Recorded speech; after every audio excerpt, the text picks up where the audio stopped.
হরে কৃষ্ণ হরে কৃষ্ণ হরে কৃষ্ণ। আমরা সকলেই কিন্তু এই কথাটা কিন্তু জানি। ভগবান নিজ মুখে বলেছেন, ভক্ত মোর মাতা পিতা, ভক্ত মোর গুরু, ভক্ততে নাম রাখিল বাঞ্ছা কল্পতরু। কি বাবা, এই কথাটা আমরা প্রায় প্রত্যেককেই জানি, কিন্তু এই কথাটি কে কখন কাকে বলেছিল? ত্রেতা যুগের আমি অবতারে, ত্রেতা যুগের আমি অবতারে, অযোধ্যার সিংহাসনে অযোধ্যাপতি রামচন্দ্র বসে আছেন। হনুমান এমতো সময় রামচন্দ্রের কাছে গিয়ে রামচন্দ্রকে প্রণাম করে বলে উঠল, প্রভু গো, প্রভু গো,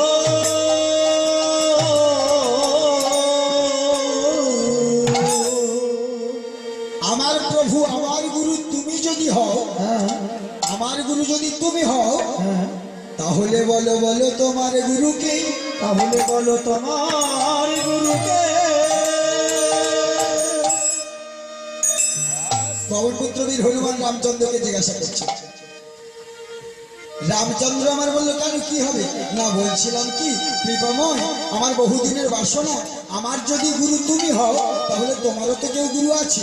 কি বাবা, বাবার তো বাবা থাকবে, তা তোমারও তো গুরু কেউ আছে, তা তোমার গুরুটা কে? না কেন কি হবে?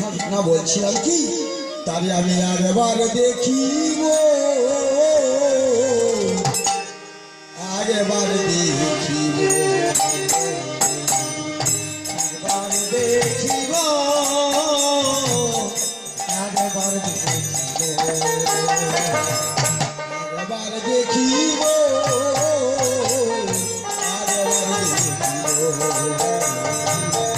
একবার দেখিব, একবার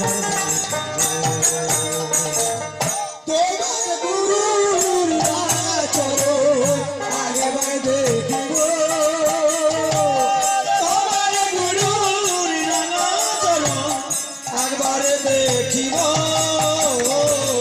আরেবার দেখিব,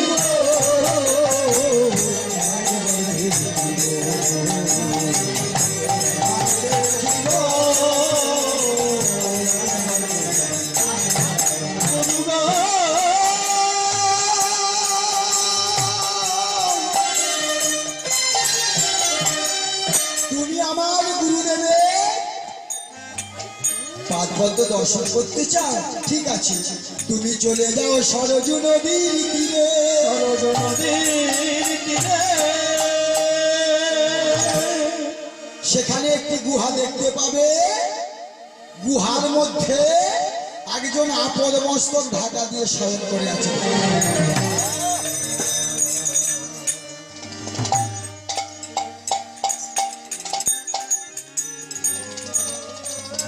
সত্যি সত্যি পবনপুত্র বীর হনুমান মনে মনে চিন্তা করলো, হয়তো হলেও হতে পারে। ঠিক আছে, আমি চলে যাই সরজু নদীর তীরে। পবনপুত্র বীর হনুমান রামচন্দ্রকে প্রণাম করে চলে গেল সরজু নদীর তীরে। সরজু নদীর তীরে গেল, সেখানে একটি গুহা দেখতে পেল। গুহার মধ্যে একজন আপদ মস্তক ঢাকা দিয়ে শয়ন করে আছে দেখতে পেল। মনে মনে ভাবছে, তাই সারাটা শরীর ঢাকা, এর কোন দিকটা চরণ হবে, তা কোন দিকটা মস্তক হবে, তো আমার জানা নাই। যাই পারে হোক, যে কোনো একটা দিক খুলে দেখি, কিছু তো পাবো।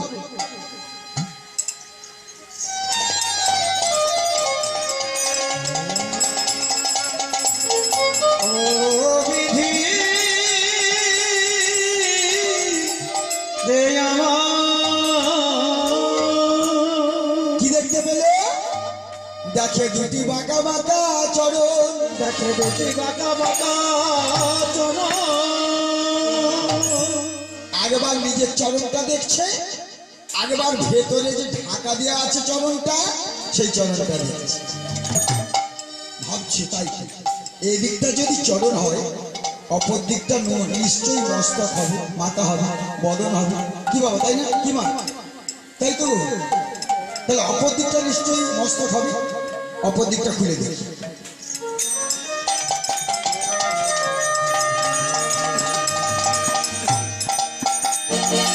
দয়াল গুরু গো,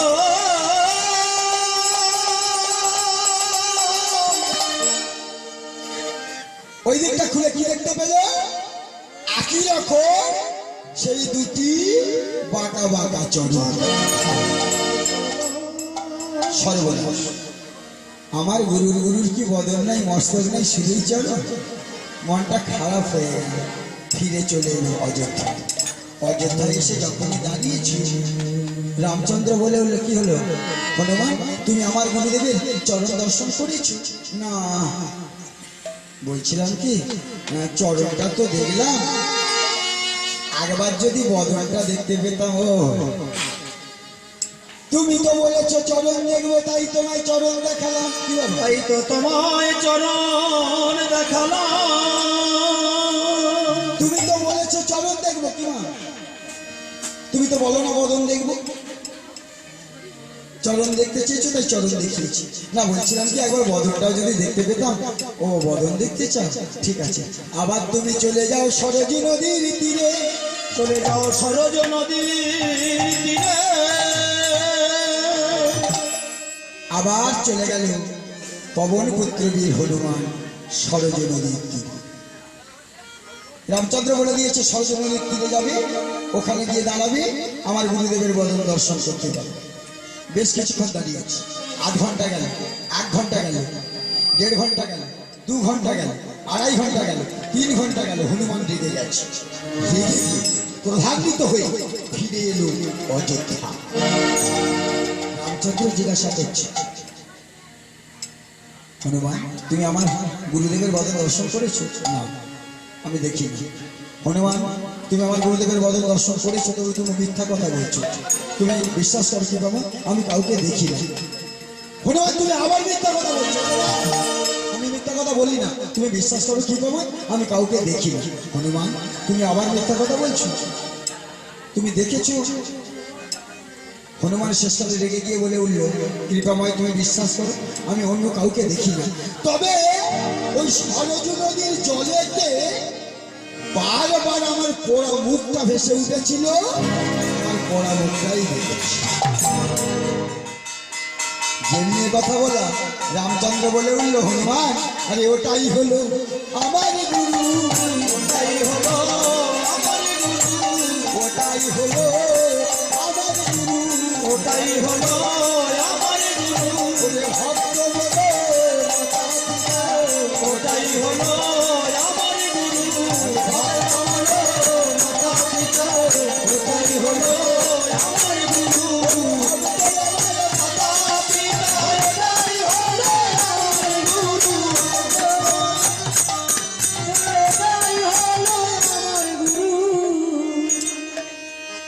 আমার এখানে বাবুরা বসে আছেন রাজহংস।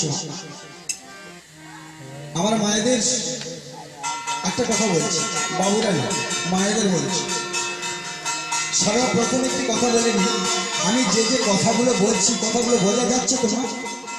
বোঝা যাচ্ছে তো? আচ্ছা, ঠিক আছে। আচ্ছা মায়েরা বলুন তো, ভক্তের প্রধান বস্তু কি? আমার বাবুদের বলছি, হারিয়ে বলে নিয়েছি।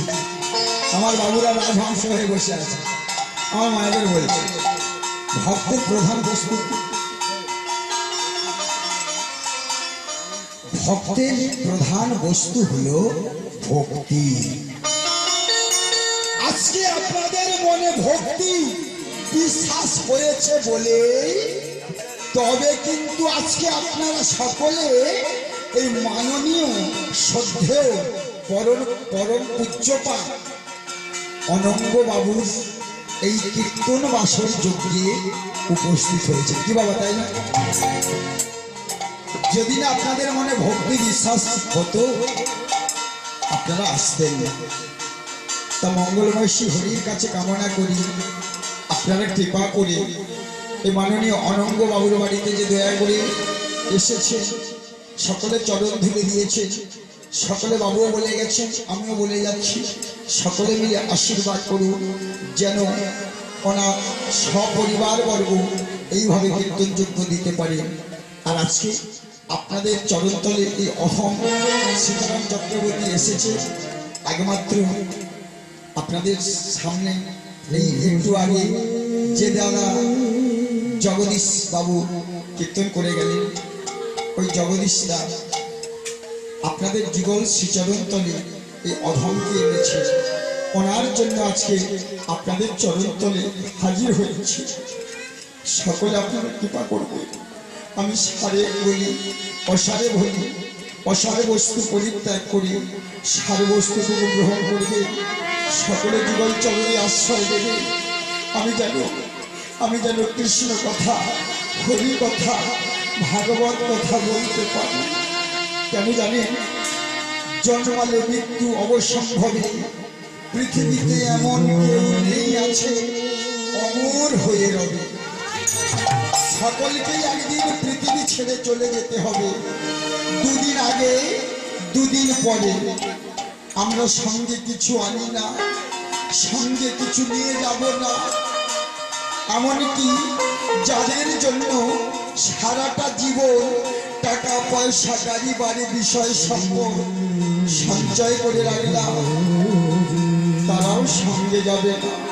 এই শেষের দিনে, যাবার বেলায়, হ্যাঁ গো মা, হ্যাঁ বাবা, মহারাজ পরীক্ষিত জেনেছিল তার আয়ু মাত্র পূর্ণ 7 দিন। 7 দিনের মধ্যে মৃত্যু অবসম্ভবে। কিং কর্তব্য বিমূঢ়, কি করব, কি করা আমার উচিত, কি করা আমার কর্তব্য। সকলেই বলেছিলেন মহারাজ আপনি কৃষ্ণ কথা, হরি কথা, ভাগবত কথা শ্রবণ করুন। তা মহারাজ পরীক্ষিত কৃষ্ণ কথা, হরি কথা, ভাগবত কথা শ্রবণ করে তার ব্রহ্মজ্ঞান লাভ হয়েছিল। আমরা কি জানি? এই কীর্তন বাসরে আমরা যতজন বর্তমান আছি আমাদেরও আয়ু মাত্র পূর্ণ 7 দিন। 7 দিনের মধ্যে সকলকেই পৃথিবী ছেড়ে চলে যেতে হবে। আপনারা হয়তো এক্ষুনি প্রশ্ন করবেন, বাবু আপনি কীর্তন বাসরে উঠে যত সব ভুলভাল কথা বলছেন, আমার বয়স 60 বছর, আমার বয়স 70 বছর, আমার বয়স 80 বছর, আমার বয়স 100 বছর, আর আপনি কিনা বলছেন 7 দিনের মধ্যে পৃথিবী ছেড়ে চলে যেতে হবে। 7 দিন পরে মা, হ্যাঁ বাবা, হ্যাঁ গো মা, 7 দিনের মধ্যে সকলকেই চলে যেতে হবে। একবার হিসাব করে দেখুন তো, আজকে কি বার মা? মঙ্গলবার। কেউ মারা যাচ্ছে মঙ্গলবারে, কেউ মারা যাচ্ছে বুধবারে, কেউ মারা যাচ্ছে বৃহস্পতিবারে, কেউ মারা যাচ্ছে শুক্রবারে, কেউ মারা যাচ্ছে শনিবারে, কেউ মারা যাচ্ছে রবিবারে, কেউ মারা যাচ্ছে সোমবারে। 7 দিনের কিন্তু বাইরে আমরা কেউ যাচ্ছি না। 7 দিনের মধ্যে সকলের মৃত্যু অবসম্ভব। অন্তিম সময়ের কথা ভেবে, ভবসিন্ধু পরপারে যাবার কথা ভেবে আমরা একদিন ভবসিন্ধু পেরিয়ে এসেছি। কোন দিন পেরিয়ে এসেছি? যখন চতুর্দিকে অন্যায় অত্যাচার ব্যভিচারে ভরে গেছে, চতুর্দিকে যখন তাহি রব উঠেছে, হিন্দুদের হিন্দুত্ব বিধর্মের পদতলে গত এ মতো সন্ধিক্ষণে, এ মতো পুণ্য লগ্নে যিনি বিশ্ব স্রষ্টা, যিনি বিশ্বভুবা, যিনি ঈশ্বরে পরম কৃষ্ণ সচ্চিদানন্দ বিগ্রহ অনাদিরাদি গোবিন্দ সর্বকারণে কারণে অবতরী হয়ে এলেন। কখন এলেন? যখন চতুর্দিকে অন্যায় অত্যাচারে ভরে গেছে। মাতা ধরিত্রী বাপের ভার সইতে না পেরে ডেকে উঠলেন তাকে, ওই বলো কেমন ভাবে ভবতী ভারত অর্বুরুদ্ধারণ ধর্মস্য পরিত্রাণায় সাধুনাং বিনাশায় প্রতিষ্ঠিতাং ধর্ম সংস্থাপনার্থায় সম্ভবামি যুগে যুগে উপকূলপতি বলে আমি তোমাদের ধ্বংস হইতে পারি না। তোমার সাধুদের পরিত্রাণ করিবার লাগি, অসাধুদের বিনাশ করিবার লাগি, ধর্মকে স্থাপন করার লাগি একবার তুমি যুগে যুগে যুগাবতার হয়ে তোমার ধর্মেই অবতীর্ণ হও। যিনি ছিলেন সত্যগুরু শঙ্করচন্দ্র পদ্মনাথ বিষ্ণুনারায়ণ, যিনি ছিলেন নেতাযুগে ধন্যবান ভারী রামচন্দ্র, যিনি ছিলেন কাপড় যুগে মোহন মুরলীধারী ভগবান কৃষ্ণ, তিনি একই বর্ষাতে বলে উঠবে সিদ্ধান্তবর্তী প্রধানে সচিবাঙ্গ সেতু মাঝে অবতরী হইয়া জীবের জ্ঞানে রাজকীয় বলালেন রেজি রামবার মধুরা দেবী মধুর কৃষ্ণনাম বলে দাও। আমরা তো সকলে নাম বলবো বলে বলে এসেছিলাম, সন্ধির বলেছিলাম যেদিন আমরা জন্মে যথালে ঊর্ধ্বপদে হে মধ্যে মাতৃবাড়ি ছিলাম, সেদিন ঠাকুরের কাছে কেঁদে কেঁদে প্রতিজ্ঞা করে বলেছিলাম উপদেয়াল হলে সরিষা মারি না, মাতৃবাড়ি হয়ে ঢুকতে উঠের চাপ, অন্যদিকে বিস্তার চাপ, অন্যদিকে মাতৃকালের মানব কৃষ্ণারীর বন্ধনা সইতে পারি না। উপদেয়াল হলে তুমি আমাদের ভবসিন্ধু পরে পার করে দাও। রেজি তোরা মরতে যাবি না, মরতে যাবি। উপদেয়াল হলে আমরা মরতে যাবো, মরতে যাবো না। মরতে গিয়ে কি করবি? মরতে গিয়ে তোমার, মরতে গিয়ে তোমার, মরতে গিয়ে তোমার সেবা মেতে রহিব।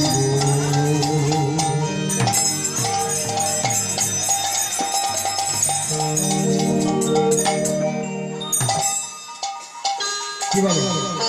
কি গো মা? আমরা তো সকলে কথা দিয়েছিলাম সে বাগানে মেতে থাকবো, মেতে আছেন তো? একটু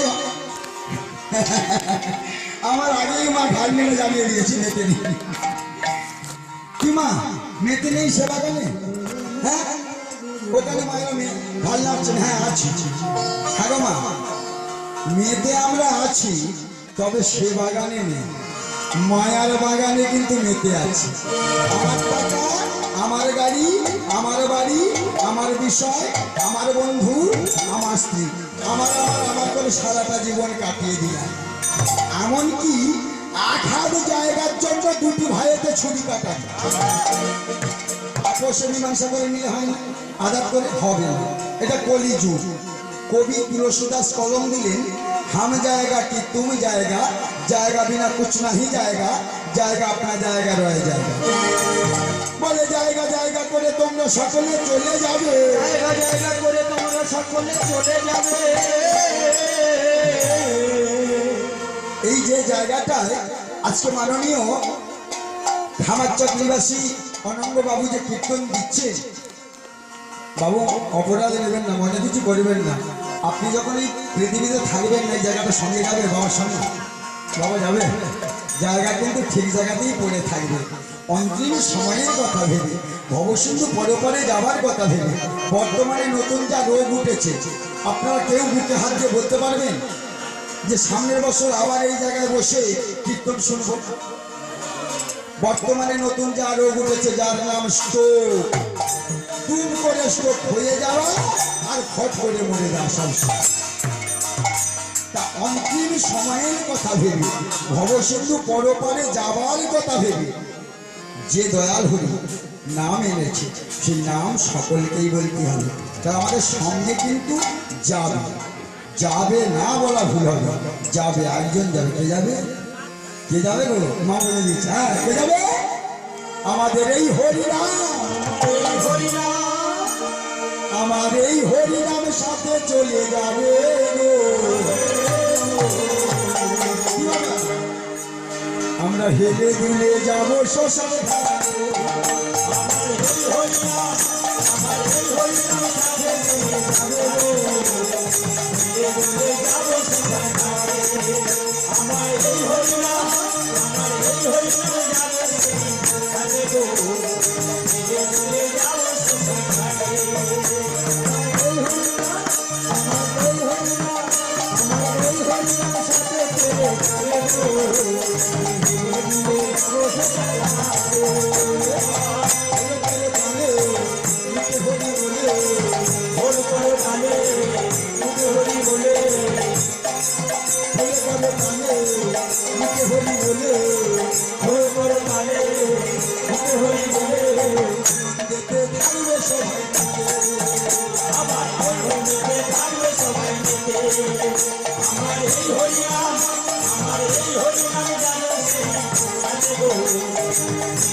Thank you. হরে কৃষ্ণ হরে কৃষ্ণ হরে কৃষ্ণ। হ্যাঁ গো মা, হ্যাঁ গো মা, খুব ভালো লাগলো, তবে কিছু কম হচ্ছে। আমি হুগলি জেলার ছেলে, আমি এসেছি বড় আশা করে এই মেদিনীপুর জেলায়। তা আমি যেটুকু জানি আপনাদের চরণের আশীর্বাদে কয়েকটি জেলায় ঘুরে বেড়াচ্ছি। আমি জানি মেদিনীপুর ডিস্ট্রিক্ট অনেক অনেক উন্নত। তা আজকে আপনারা কেন পিছিয়ে আছেন মা? হ্যাঁ গো মা, কত সাধনার ফলে দুর্লভ মনুষ্য জনম পেয়েছে। পিছিয়ে আছেন কোন জায়গায় জানেন? আমার বাবুরা মায়েরা খুব ভালো, খুব ভালো, খুব ভালো, খুব সুন্দর হরিধ্বনি দিচ্ছেন, দুটি বাহু প্রসারিত করছেন, আত্মসমর্পণ করছেন। কম হচ্ছে দুটি। কোন দুটি কম আছে জানেন? বুঝতে পারছেন মা? একটি ধ্বনিতে কাজ হবে না, তিনটি ধ্বনির প্রয়োজন। সর্বপ্রথম আমার বাবুরা মায়েরা দিচ্ছে হরিধ্বনি, আত্মসমর্পণ করছে। দ্বিতীয়ত মায়েরা দেবেন শঙ্করধ্বনি। তৃতীয়ত যে মায়েদের দাঁত পড়ে গেছে, উলু টানতে পারেন না, তোমাদেরও বলছে না, যে মায়েরা উলু টানতে পারেন, দয়া করে কৃপা করে অনুগ্রহ পূর্বক হরিধ্বনি, শঙ্করধ্বনি, উলুধ্বনি দেবেন, তবেই কিন্তু ক্রিয়া হবে। হরি বল। হয় অক্ষরে হয় কৃষ্ণের দাপরের লীলা, রি অক্ষরে প্রেম দিয়া জগৎ মখিলা, বই অক্ষরে বহুবল্লভ জগতের উপরে, যার নাম ষোলো আনা দাম ধুনা রহে, জয় অক্ষরে লবঙ্গ মঞ্জরি যার নাম। আগেবার হরি বল বললে হয় কৃষ্ণের আর লক্ষ নামের সমান। তা আপনারা কীর্তন বাসনে কত শতজন আছেন বলেন তো? আগেবার করে হরিধ্বনি দিলে কত শত লক্ষ নাম পূর্ণ হয়ে যাবে। হরি নামে, হরি নামে। হয় অক্ষরে হরণ করে মনের শোকাদি, রি অক্ষরে রিপুগণে তোরাই নিরবধি, নাই অক্ষরে নাশ করে মনের পিতার জ্বালা, ময় অক্ষরে মঙ্গল করে সেই নন্দলালা। এমতো হরিনাম করে এই জন, ওনা আসে পায়েছে রাধা গোবিন্দের যুগল সূচন।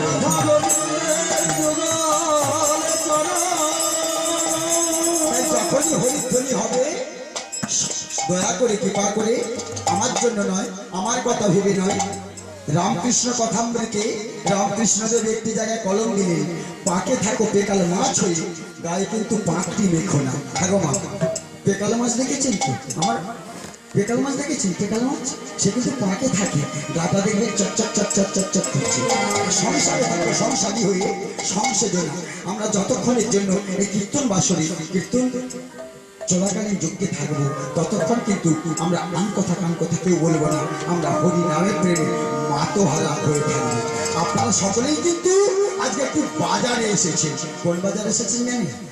আমার সকালবেলাই তো এই যে বাবুদের হাতে একটা ব্যাগ ধরিয়ে দেয়, যাও বাজার করে নিয়ে এসে, রান্না হবে, খেতে পাবো না। কি বাবা তাই? একটা ব্যাগ ধরিয়ে দেয়। বাবু যেমন ক্ষমতা, যেমন পয়সা আছে, যেমন আলু বেগুন উচ্ছে পটল মূল্য বাজার করে নিয়ে আসে। তাই আজকে আপনারা সকলেই কিন্তু একটা ব্যাগ নিয়ে এসেছেন বাজারে। কি আনতে? বাজারে থেকে কেনাকাটা করতে এসেছে। আজকে কোন বাজারে এসেছেন আপনারা? দয়া করে কৃপা করে অনুগ্রহপূর্বক ব্যাগটা কিন্তু ভর্তি করে নিয়ে যাবেন। কৃপা করে থাকবেন, অসার বস্তুটাকে পরিত্যাগ করে দিয়ে সার বস্তুটুকু নিয়ে যাবে। দয়া করে কোন বাজারে এসেছে আপনারা সকলে? নিতাই চাঁদের প্রেমের বাজার,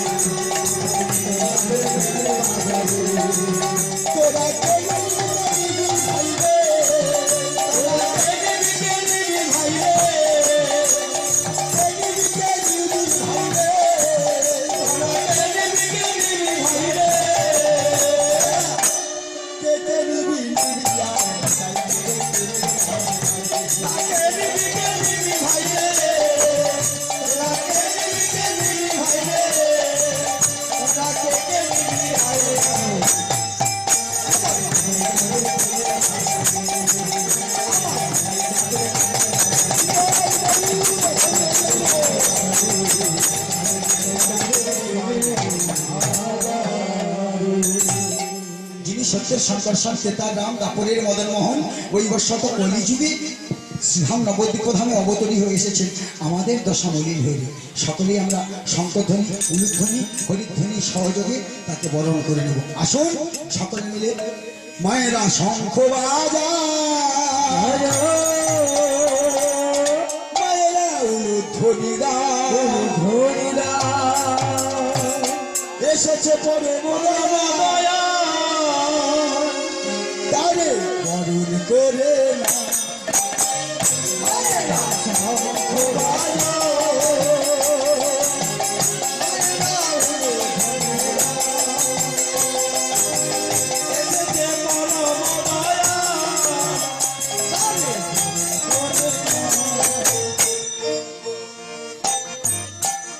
আমি বেশি বকবো না, এক্ষুনি পালায় চলে যাব।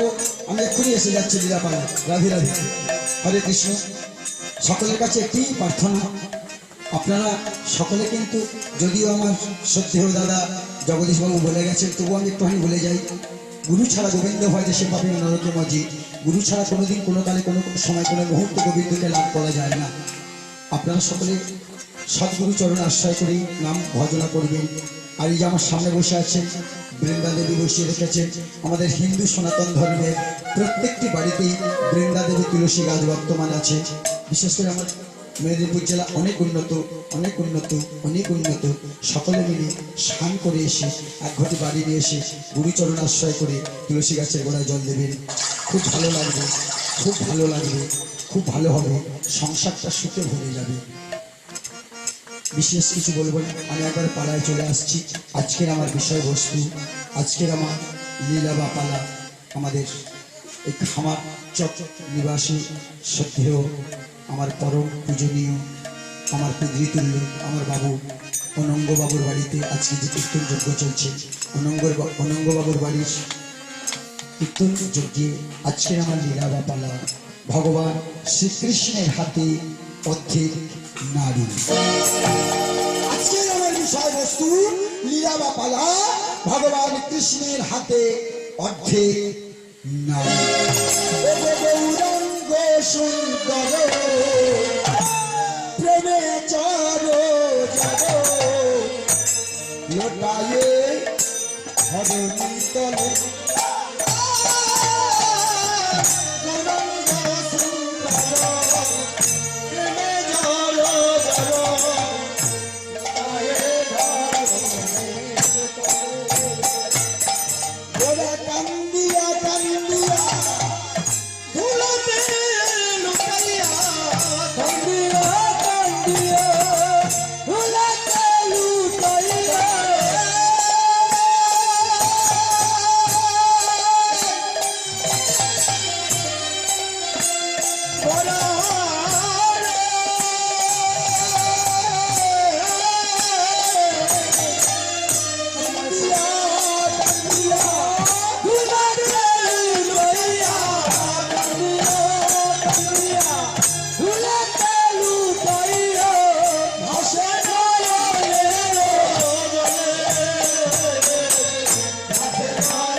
নদিয়ার চাঁদ গৌরহরি, সচিমার নয়নের তারা, বিষ্ণু প্রিয়ার প্রাণবধুয়া, সংকীর্তনের রসরাজ, সংকীর্তনের বিশ্বপিতা, অন্তে কৃষ্ণ বাহিরে গোরা, গোবিন্দের গোরাধারা দুহুতনু মিলিত গোরা, আজকে সুরধ্বনির তীর্ণির আলো করে নেচে যাচ্ছে, দুটি বাহু প্রসারিত করে নাচছে। পঞ্চতত্ত্বের ক্যালেন্ডার, ফটো, পিকচার অনেকেই বাড়িতেই আছে, অনেকের বাড়িতেই আছে, দেখে থাকবে, দুটি বাহু প্রসারিত করে নাচছে।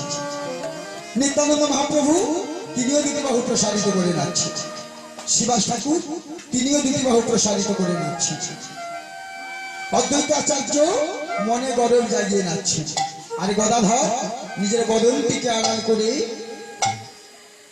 সবসময় নৃত্য গীত করতে। কেন? গৌরহরি যতবারই গদাধরের বদন দর্শন করেছে ততবারই এক একটি লীলা হয়েছে।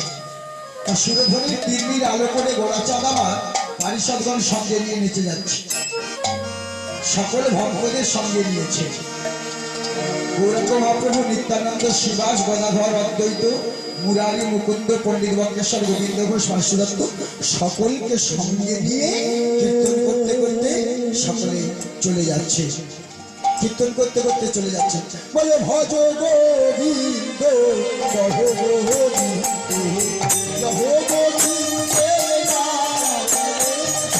ভজ গোবিন্দ, কহ গোবিন্দ, কহ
গৌর সুন্দর বলে উঠল, হঠাৎ তাকে মুকুন্দকে, মুকুন্দ, আমরা সকলেই যদি গৃহত্যাগী হয়ে চলে যাই, সংসার ধর্মকে বা পালন করিবে? মুকুন্দ সংসার ধর্মকে পালন করবে, সকলেই যদি আমরা চলে যাই। মুকুন্দ তুমি এক কাজ করো,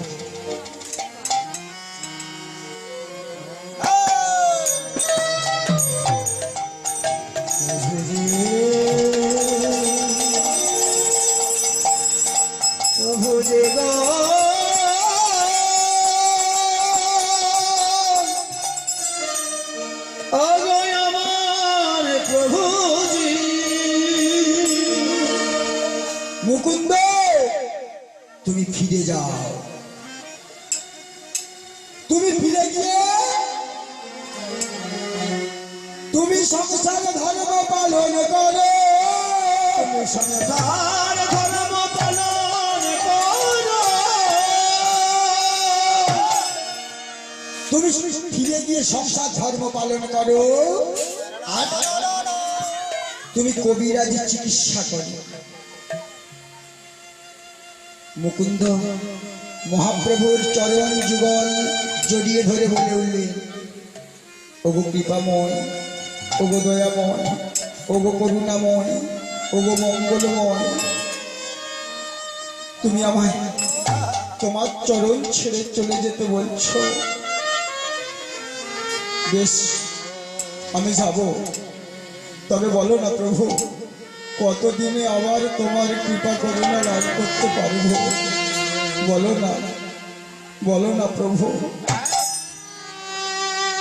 মুকুন্দ আমি তোমায় কথা দিলাম, সময় যখন হবে আমি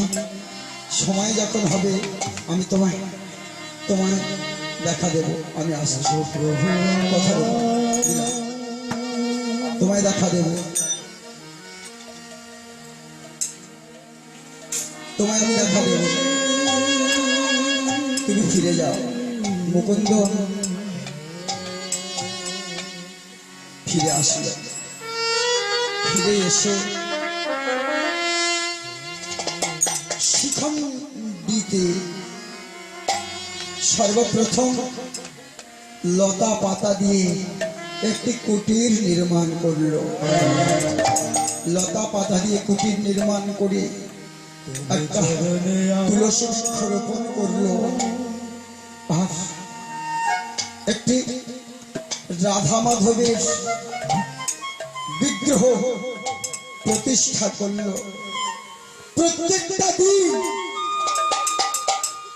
নগরে নগরে মাদুকুরিগিরি করতে যায়, নগরে নগরে মাদুগুরি করে ভিক্ষা করে যাহা দ্রব্যাদি পায়, সেই দ্রব্যাদি রন্ধন করে রাধা মাধবের সেবা দিয়ে সেই প্রসাদ নিজে আহার করে।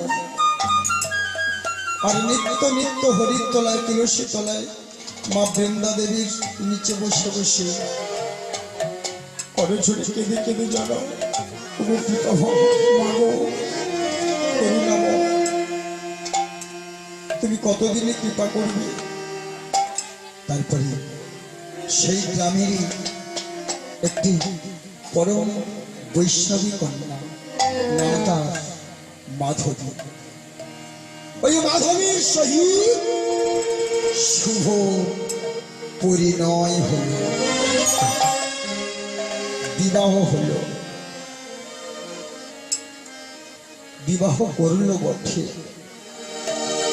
মাধবী গৃহে এলো বটে, কিন্তু মাধবী একটা দিনের জন্য স্বামীর সংস্পর্শে আসেনি। কেন শুনি? মাধবী সবসময় ঠাকুরকে ভালোবাসত না, ঠাকুরকে ডাকতো না।